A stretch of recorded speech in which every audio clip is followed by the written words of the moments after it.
Maritime operators in Nigeria have stepped up campaigns to decongest the roads to the nation's ports by asking the government to increase the number of traffic officers in the area. Ahead of the reconstruction of the Wharf Road scheduled to last a year, operators are worried that revenue to the nation may further dwindle. On our big story tonight, our correspondent Olu Phillips examines the impact of the Apapa gridlock on the nation's revenue. 140 billion naira as accruable revenue to Nigeria's coffers dangles away weekly, or rightly put, the ride is too bumpy to make it to the safes.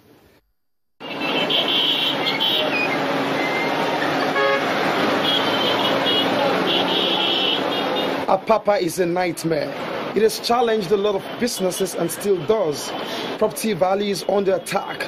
The area is constantly a source of worry, and the reasons are not far-fetched. Gridlock has the better part of doing business around that axis.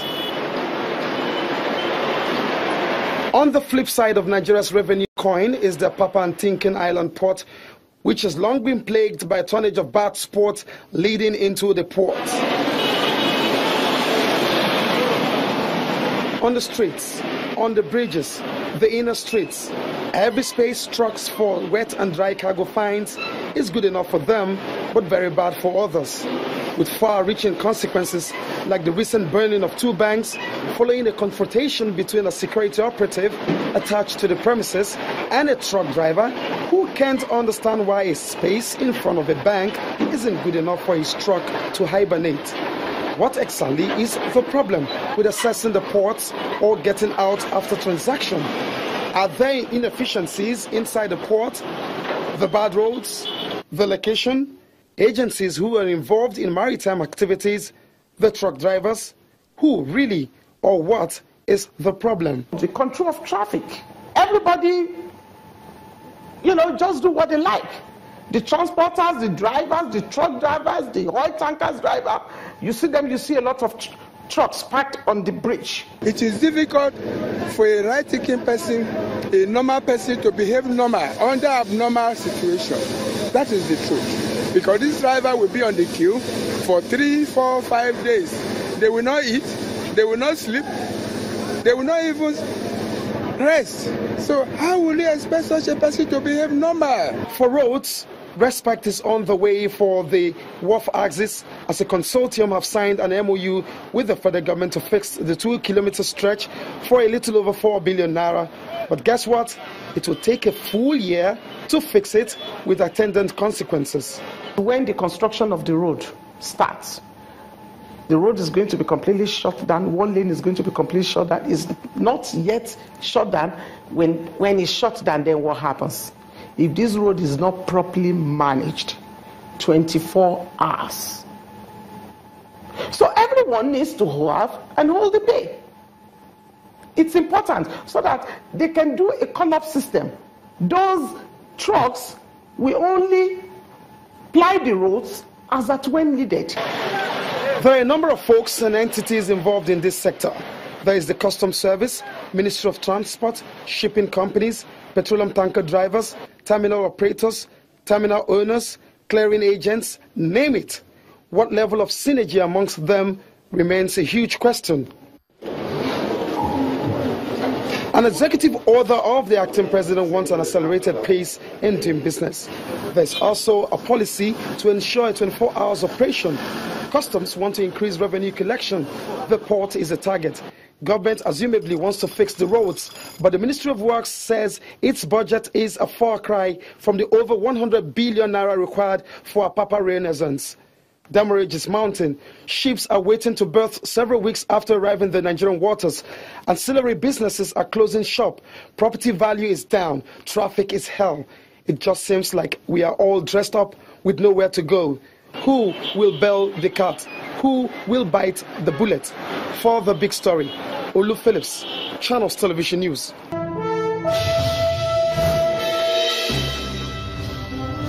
Many thanks, Ijoma. Nigerians who cannot do without using luxury items, especially those that prefer to drive luxury cars, may have to pay more tax. The Minister of Budget and National Planning, Udo Odoma, dropped the hint today while meeting with members of the civil society on the medium-term expenditure framework.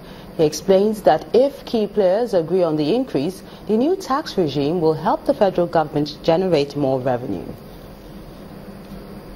Equities extended a gain streak today, the longest since October 2014, following strong half-year earnings from several listed companies. Imana Imawe tells us more.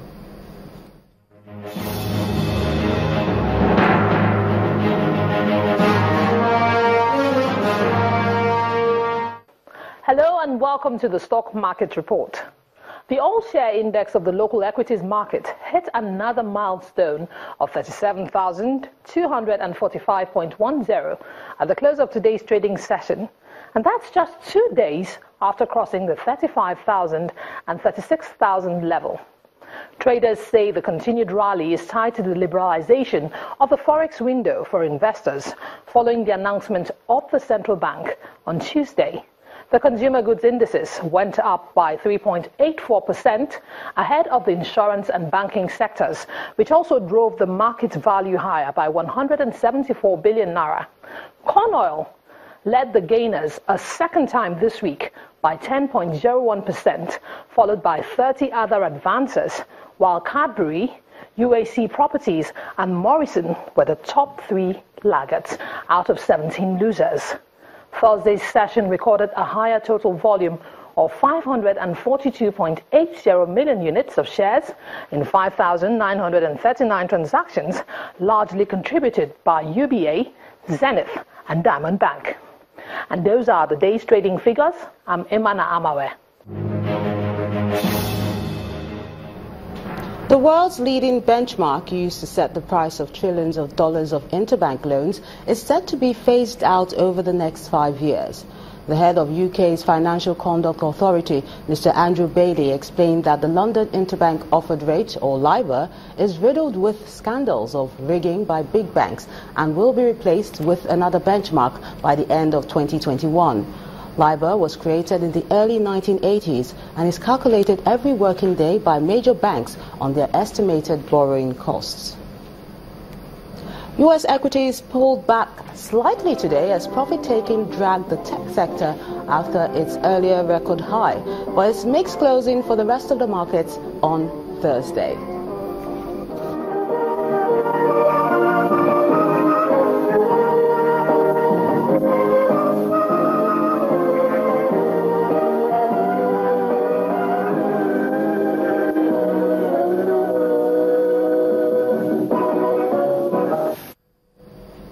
That's business news. It's back to you, Joma.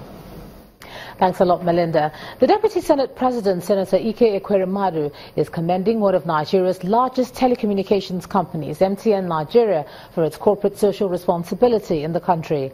At an appreciation dinner for nominators of the MTN Foundation, Senator Ekweremadu explained that the company's gesture draws them closer to the people. Federal lawmakers, led by the Deputy Senate President, sitting side by side with the management of one of Nigeria's largest telecommunication companies, MTN Nigeria. The company, through the MTN Foundation, is touching communities through the What Can We Do Together initiative. The initiative is in its second phase and has touched 400 communities. So far, ladies and gentlemen, we're very happy to share that we have implemented 400 projects across 400 communities nationwide. These comprise of 80 primary healthcare centers provided with medical equipment, school furniture sets provided to 174 schools, household supplies and equipment provided to 66 orphanages. After 10 years of expending cash, what can we do to get closer to the communities? And this is where we got the idea of what can we do together. Now, in the last 2 years, we have spent more than 1.1 billion on this project. One of those that nominated a community to benefit from the MTN Foundation is the Deputy Senate President. He emphasized the importance of the corporate social responsibility. You need to take care of people around where you do your business. And I believe that MTN has done a lot in this regard. And I'd like to commend this initiative to other telecom services, service providers, and indeed other business people. The telecom firm says this unique initiative has taught them that amazing things can happen if everyone takes action, search for solutions, and stay positive to impact lives. The Nigerian military service chiefs will return to their command base to re-strategize and review tactics adopted in the fight against terror. And that's because the acting president and service chiefs have been holding talks on how to tackle the country's security challenges. The Defense Minister Mansuruddin Ali says more surveillance devices and cameras will be procured to help detect distant attacks.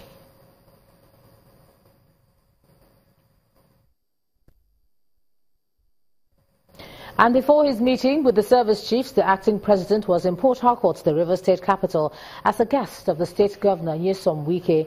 Also present were the Minister of Transportation, Chibuike Amechi, the senator representing Rivers Southeast, Magnus Abe, and other government officials. After mounting a guard of honor, the acting president proceeded to commission some projects executed by the state government.